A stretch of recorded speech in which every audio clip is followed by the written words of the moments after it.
What's up mga idol? SMB Import, nakakagulat na inamin tungkol kay Scottie. Pero bago mo sana ipagpatuloy ang panonood mo, ay huwag mong kalimutan na mag-subscribe bilang suporta sa aking YouTube channel. Maraming salamat idol. Short and quick update lang tayo sa naging first game ng Sunday doubleheader, labanan sa pagitan ng Meralco Bolts at guest team na Hong Kong Eastern. Sobrang dikit at maganda talaga ang naging laban ng dalawang team. Early 6-point lead para sa Eastern, hirap na hirap ang Meralco sa kanila, pero biglang naging dikit ang score, nanaig ang Meralco dahil sa init ng shooting ni Bong Quinto na umiskor ng 18 sa third quarter. Nakuha na ng Meralco ang kanilang pangatlong talo, samantalang ang Meralco naman ay umangat na sa 3-3 ang standing, kaya naman may chance pa din talaga na makapasok sa top 2 para sa twice the beat. Samantala, lumipat na tayo ngayon sa naging laban ng SMB at Barangay Ginebra. Sobrang low scoring ang nangyari sa first quarter. Nakakuha ng 8-point lead ang Ginebra sa mga unang minuto ng laro, dahil yan kay Scottie.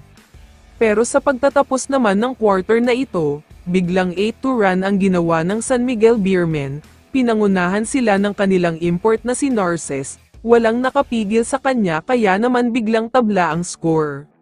Sa second quarter naman, bida na naman dyan si Scottie Thompson, ginagawa na niya ang lahat tulad ng assist, points at depensa pa, kaya naman biglang umangat na ang kalamangan nila, hirap na hirap talaga ang SMB.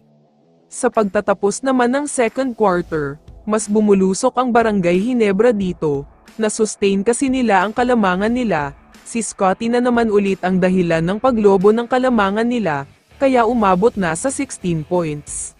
Sa pagsisimula naman ng third quarter, napakainit ang naging laro ni Troy Rosario dahil gumawa siya ng 8-2 run, walang magawa ang SMB sa kanya, kahit sino pa ang naging bantay niya ay ini-iskoran talaga niya.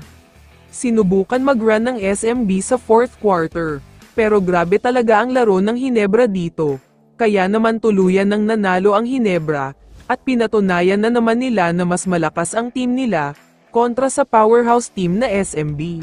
Samantala, after naman ng laban ay nagkaroon ng interview si Jabari Narces, sinabi niya na ibang klase daw pala talaga si Scottie Thompson, hinintay daw talaga niyang makaharap si Scottie, at sobrang bilib daw talaga siya.